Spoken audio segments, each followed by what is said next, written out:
Hello बच्चों, physics की online platform पर आप सभी का स्वागत है। पिछले वीडियो में अपन ने कूलाम का नियम एवं कूलाम के नियम से संबंधित प्रॉब्लम सॉल्व की थी। आज अपन जो नेक्स्ट वीडियो है इसमें इलेक्ट्रिक फील्ड, विद्युत क्षेत्र की तीव्रता एवं विद्युत क्षेत्र की तीव्रता से संबंधित इसकी एप्लीकेशन या अनुप्रयोग, उस पर आधारित अपन टॉपिक का डिस्कशन करेंगे। तो सबसे पहले अपन देखते हैं इलेक्ट्रिक फील्ड। माने इलेक्ट्रिक फील्ड क्या है?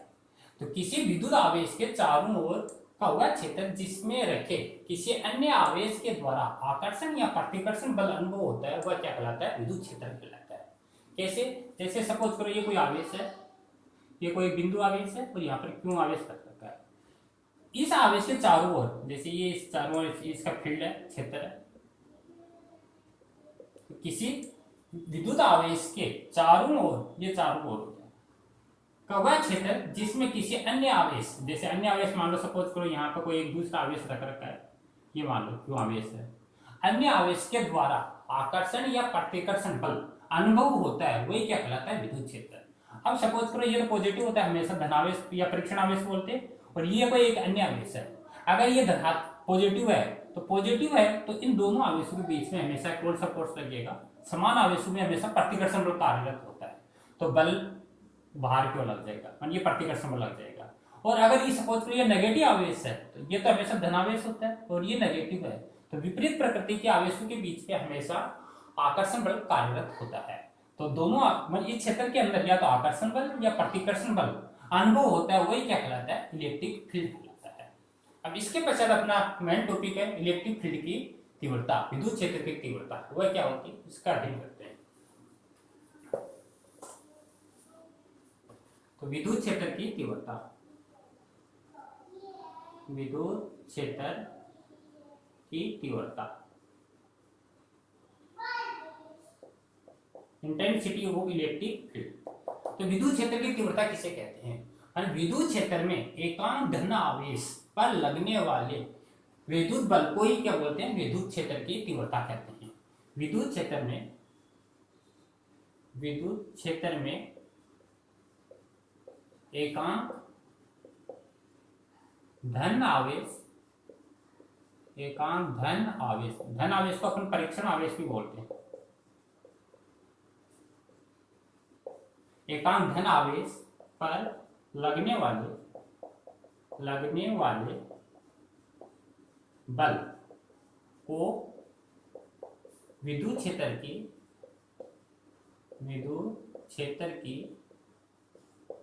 तीव्रता कहते हैं।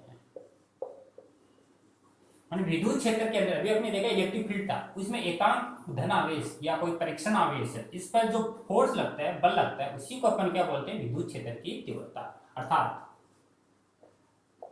अर्थात विद्युत क्षेत्र की तीव्रता को ई से प्रदर्शित करते हैं।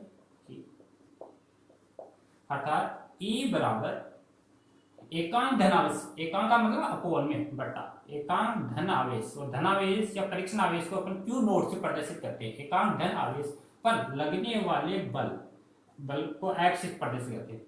विद्युत क्षेत्र में एकांक धन आवेश पर लगने वाले बल को विद्युत क्षेत्र की तीव्रता कहते हैं। ई बराबर एफ अपवर्ग में क्यू नोट। और विद्युत क्षेत्र की तीव्रता है, इसमें हमेशा डायरेक्शन का नॉलेज होता है, वहां दिशा का ज्ञान होता है, इसलिए हमेशा ये एक सदिश राशि है। सदिश राशि, सदिश का मतलब होता है जिसमें डायरेक्शन का नॉलेज होता है, तो ये सदिश राशि है। अब इसका मात्रक देखें। मात्रक है, फोर्स को अपन न्यूटन में मापते हैं, आवेश को कूलाम में मापते हैं, तो मात्रक हो जाएगा न्यूटन अपॉन में कूलाम। और न्यूटन प्रति कूलाम इसी का एक अन्य मात्रक है, और न्यूटन प्रति कूलाम इसको अपन बोलते हैं वोल्ट प्रति मीटर। तो ये अपने माध्यमिक से बोर्ड है उसमें बुझा हुआ है, ऐसी कौन सी भौतिक राशि है जिसका मात्रक वोल्ट प्रति मीटर है? तो वोल्ट प्रति मीटर है, वहां पर आप क्या लिखोगे? विद्युत क्षेत्र की तीव्रता। विद्युत क्षेत्र की तीव्रता तो इस तरह क्वेश्चन पूछते हैं, माने ऐसी भौतिक राशि का नाम बताओ जिसका मात्रक वोल्ट प्रति मीटर है या न्यूटन प्रति कूलम।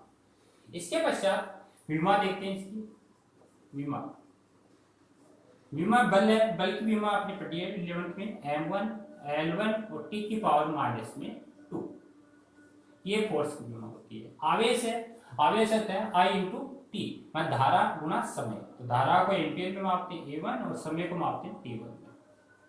अब ये दोनों पॉजिटिव है, ऊपर जाएगी तो आपकी नेगेटिव हो जाएगी, तो M1 ये L1 है, L1 टी की पावर माइनस 2 और ये 1 है, ऊपर जाएगी -3, तो टी की पावर -3 और ये A1 है तो A की पावर माइनस में 1, ये इसकी विमा होगी। अब अपन को ये देखनी है इसकी डायरेक्शन क्या होगी, विद्युत क्षेत्र की तीव्रता E है, इसकी दिशा क्या होगी, तो दिशा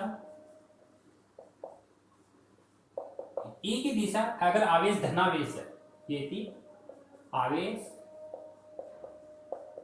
धन आवेश है, धन आवेश है, तो अगर पॉजिटिव चार्ज है सपोज करो ऐसे, ये +2 है, तो विद्युत क्षेत्र की दिशा मतलब बल की डायरेक्शन ई साइड है, तो विद्युत क्षेत्र की दिशा भी बल की दिशा में होगी ई। यदि आवेश धनात्मक है तो विद्युत क्षेत्र की दिशा हमेशा बल की दिशा में होती है, क्योंकि ये पॉजिटिव है, यहाँ पर कोई दूसरा चार्ज लेते हैं, पॉजिटिव पॉजिटिव के बीच में प्रतिकर्षण होगा तो बल बाहर की ओर लगेगा, और बाहर की ओर लगेगा तो ई की दिशा भी बाहर की होगी। इसके विपरीत यदि आवेश ऋणात्मक है तो बल की दिशा इधर है, तो आपकी ई की दिशा बल के विपरीत दिशा में। दूसरा पॉइंट, यदि आवेश ऋणात्मक है, आवेश नेगेटिव है, तो ये माइनस है, तो अब की बार बल की दिशा इस साइड होगी और विद्युत क्षेत्र की दिशा आपकी इस साइड। इस कंडीशन में बल ई की दिशा हमेशा बल के विपरीत होगी, क्योंकि ये माइनस है, ये प्लस है, प्लस माइनस के बीच में आकर्षण होगा, तो बल की दिशा इस साइड में और ई की दिशा विपरीत दिशा में। अब इसके पश्चात विद्युत क्षेत्र की तीव्रता, इससे संबंधित फर्स्ट टॉपिक अपन का सॉल्यूशन करते हैं।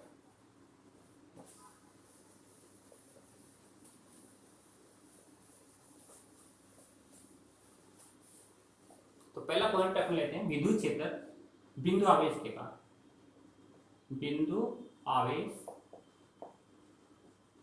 के कारण विद्युत क्षेत्र की, विद्युत क्षेत्र की तीव्रता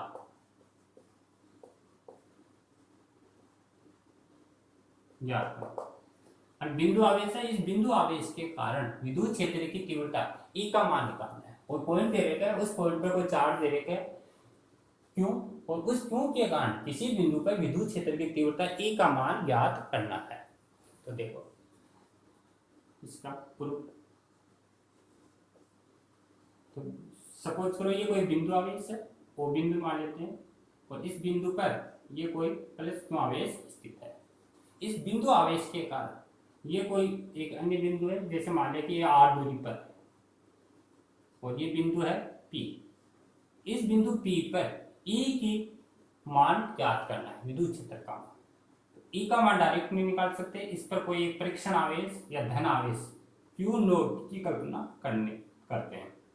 ये पॉजिटिव, ये पॉजिटिव, पॉजिटिव पॉजिटिव के कारण हमेशा बल लगेगा प्रतिकर्षण, और प्रतिकर्षण लगेगा तो अगर आवेश धनावेश है तो ई की दिशा भी बल की दिशा में ही होती है, ये ई की डायरेक्शन होती है। तो अपन को दे रखा है, एक बिंदु दे रखा है, ये बिंदु है पॉइंट, इस बिंदु आवेश, यहाँ पर कोई बिंदु आवेश है प्लस क्यों, इसके कारण r दूरी पर एक बिंदु P है जहां पर E का मान ज्ञात करना है। तो देखो, तो ये प्लस क्यों आवेश और ये परीक्षण या धनावेश क्यों 0, दो आवेश हो गए, बीच की दूरी दे रखी है, तो कौन सा नियम लगेगा, इसको कूलाम का नियम लगेगा। कूलाम के नियम से बल निकल जाएगा, बल के पश्चात E बराबर F/Q नोट, F की वैल्यू पुट कर देंगे और E की वैल्यू निकालेंगे। तो सबसे पहले अपन निकालेंगे इसको कूलाम के नियम से, कूलाम के नियम से। तो कूलाम का नियम दो स्थिर आवेश हो गए, उन स्थिर आवेशों के लिए लागू होता है F बराबर K, इसमें पहला आवेश है प्लस क्यों, दूसरा है धनावेश क्यों 0 अपॉन में R स्क्वायर। K है, K का मान कांस्टेंट है, इसका मान 1 अपॉन में 4 पाई एप्सिलॉन नॉट, ये निर्वात में रहते हुए दो आवेश है। अब अपन लगाएंगे विद्युत क्षेत्र की तीव्रता की परिभाषा। विद्युत क्षेत्र की तीव्रता से अभी आपने देखा था विद्युत क्षेत्र की तीव्रता होती है E बराबर एफ अपॉन में क्यू नॉट। ये इक्वेशन नंबर 2। अब इक्वेशन नंबर फर्स्ट से इक्वेशन नंबर सेकंड में एफ की जो वैल्यू दे रखी है वो वैल्यू यहाँ पुटअप करनी है और इसका सॉल्यूशन करना है। तो E बराबर एफ की जगह ये रखना 1 अपॉन में 4 pi epsilon not Q not upon में आर स्क्वायर और अपॉन में है क्यू नॉट से क्यू नॉट कैंसिल हो जाएगा। तो E बराबर 1/4 पाई एप्सिलॉन नॉट और क्यू अपॉन में आर स्क्वायर। तो ये आपका एक टॉपिक था बिंदु आवेश के कारण किसी बिंदु पर विद्युत क्षेत्र की तीव्रता ज्ञात करना। E बराबर 1/4 पाई एप्सिलॉन क्यू अपॉन में आर स्क्वायर। ये दोनों आवेश जब निर्वात में रख रखे हैं उस कंडीशन में विद्युत क्षेत्र की तीव्रता है। तो ये जो तीव्रता है किस पर डिपेंड करती है वो भी देखते हैं। या ये माध्यम में अगर ये दोनों आवेश किसी माध्यम में रख रखे हैं तो उस स्थिति में विद्युत क्षेत्र की तीव्रता कितनी होगी। तो माध्यम में आप लिखेंगे ई एम, यहाँ माध्यम लगा दिया। ई एम बराबर 1 अपॉन में 4 पाई, अब एप्सिलॉन नॉट की जगह माध्यम के लिए आ जाएगा एप्सिलॉन और क्यू अपॉन में आर स्क्वायर। ये आपके माध्यम की विद्युतशीलता कहलाती है।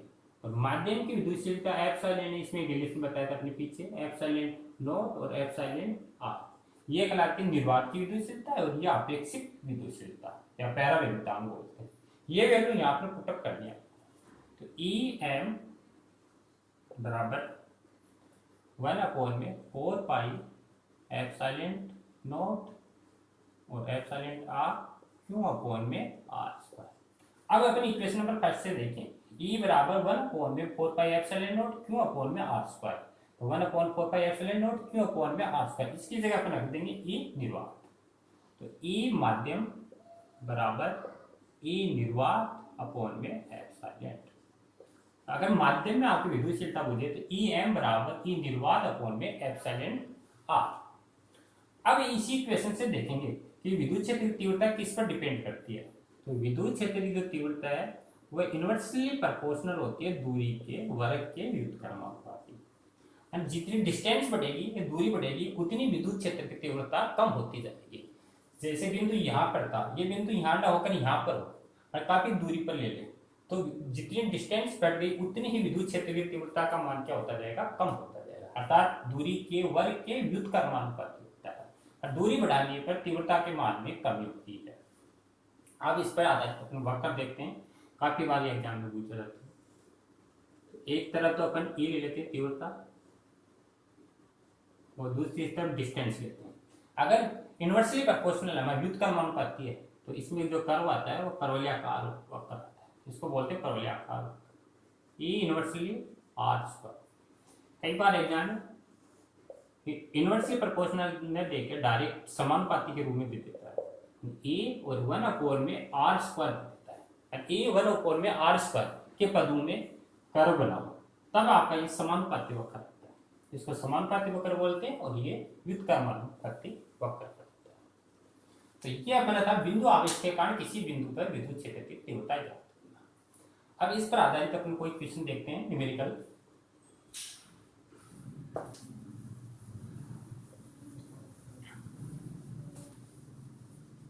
तो अपनी जो बुक का क्वेश्चन दे रखा है, क्वेश्चन नंबर 3 मोस्ट है, ये काफी बार आता है एग्जाम में। किसी समबाहु त्रिभुज की भुजा ए व बी पर क्यों आवेश स्थित है, क्यों आवेश स्थित है तथा प्रत्येक भुजा ए लंबाई, ये ए है, ए लंबाई की है। तो बिंदु सी पर विद्युत क्षेत्र का परिमाण ज्ञात करो। कोई एक समबाहु त्रिभुज दे रखा है। समबाहु त्रिभुज में क्या होती है, तीनों भुजाएं बराबर होती है और प्रत्येक कोण 60 डिग्री का होता है। उसमें कोई दो शीट्स हैं ए और बी, उस पर आपको क्यों आवेश दे रखा है और तीसरा शीट्स है सी, वहां पर विद्युत क्षेत्र का परिणाम ज्ञात करना, ई का मान निकालना। तो सॉल्यूशन जैसे ये कोई समबाहु त्रिभुज है,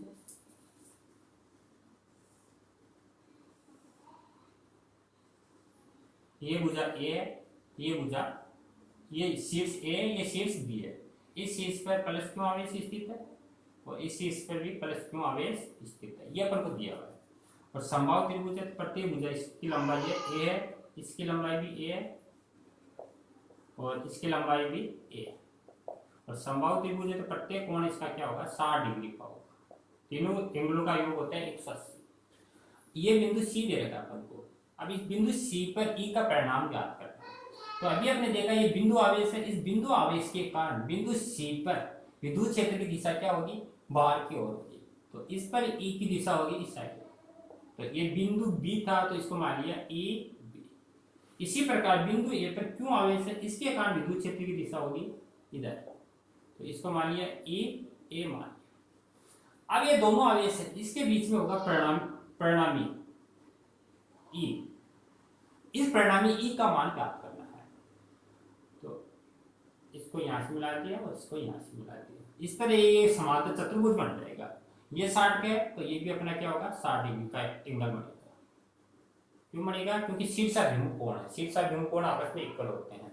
और बिंदु बी पर क्यों आवेश है, इसके कारण दिशा होगी ई बी। ए पर क्यों आवेश है, इसके कारण दिशा होगी ई ए। और ये इसमें परिणामी है, इस परिणामी ई का मान निकालना है। तो सबसे पहले इसके कारण ई बी निकालेंगे, फिर ई ए निकालेंगे, फिर इसमें समांतर चतुर्भुज बन रहा है। समांतर चतुर्भुज का नियम लगा देंगे, 4 भुजाएं बन रही है और उसी के आधार पर इसका सॉल्यूशन करेंगे। तो बिंदु बी पर क्यों आवेश के कारण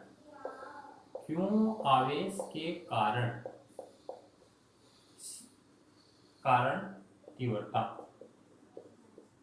तो इसको लिखेंगे ए बी। तो अभी आपने देखा था बिंदु आवेश के क्यू अपोन में आर स्क्वायर। अब आर की जगह क्या आएगा, ए देगा, तो के क्यू अपोन में ए स्क्वायर, इक्वेशन नंबर 5। सेम ये का ये बिंदु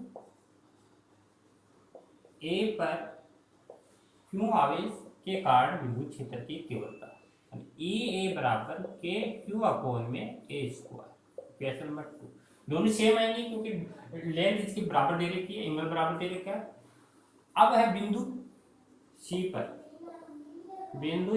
पर परिणामी तीव्रता। अब परिणामी तीव्रता इसमें समांतर चतुर्भुज का नियम है, वो लगा दिए। ई बराबर ई ए का स्क्वायर प्लस ई बी का स्क्वायर प्लस 2 ई ए ई बी और कोस थीटा, और इस पर आएगा आपका रूट। एंड 11th में था समांतर चतुर्भुज का नियम, आर बराबर P square plus Q square plus 2 PQ cos theta, और थीटा इन बीच में बना हुआ एंगल है। अब इनकी वैल्यू रख देते हैं। ई ए बराबर अपन को दे देता है ई ए बराबर ई बी, और थीटा अपने पास है 60 डिग्री। समबाहु त्रिभुज है, समबाहु त्रिभुज में एंगल आपस में इक्वल होते हैं। तो यहाँ पर भी ई आएगा, यहाँ पर भी ई आएगा, यहाँ पर भी ई है और यहाँ पर भी ई है। तो ई ए सब में आ रहा है तो इसको आप कॉमन ले लेंगे, और कॉमन लेके ये स्क्वायर है, इस पर स्क्वायर है, यहाँ एक लाइन और कर देते हैं। 2 ई ए का स्क्वायर प्लस 2 ई ए का स्क्वायर और कोस 60 डिग्री। ई ए की वैल्यू दे रखी है के क्यू अपॉन में ए स्क्वायर, तो रूट 2 आ जाएगा बाहर, और ई ए को बाहर लेंगे तो स्क्वायर है तो रूट हट जाएगा, तो के क्यू अपॉन में ए स्क्वायर और रूट 1 प्लस में, और कोस 60 की वैल्यू होती है 1/2, ये कोस 60 की 2 एलसीएम है 2 और 1/3 3 अपॉन में रूट, तो √2 अपॉन में ए स्क्वायर के क्यू, मल्टीप्लाई यहाँ पर आएगा √3 अपॉन में √2, √2 से √2 कैंसिल, और ये आएगा ए बराबर के ये क्या ना √3 के क्यू अपॉन में ए स्क्वायर। तो ये आएगा बिंदु सी पर परिणामी विद्युत क्षेत्र की तीव्रता E बराबर √3 के क्यू अपॉन में ए स्क्वायर। तो आज अपने विद्युत क्षेत्र की तीव्रता और विद्युत क्षेत्र की तीव्रता से संबंधित फर्स्ट एप्लीकेशन बिंदु आवेश के कारण किसी बिंदु पर विद्युत क्षेत्र की तीव्रता ज्ञात करना, और इस पर आधारित एक न्यूमेरिकल क्वेश्चन अपने सॉल्यूशन किया है, यानी किसी दो बिंदुओं पर आवेश दे रखा है और तीसरे बिंदु पर परिणामी विद्युत क्षेत्र की तीव्रता ज्ञात करना। इससे संबंधित और भी काफी एग्जाम्पल है, जैसे संभव आपका स्क्वायर है, वर्ग पर है आधारित क्वेश्चन, तो वो क्वेश्चन भी इसी तरह आपको सॉल्यूशन करना है। सबसे पहले ई की डायरेक्शन देखनी है और उसके पश्चात आपको परिणामी विद्युत क्षेत्र की तीव्रता ज्ञात करनी है। थैंक यू बच्चों।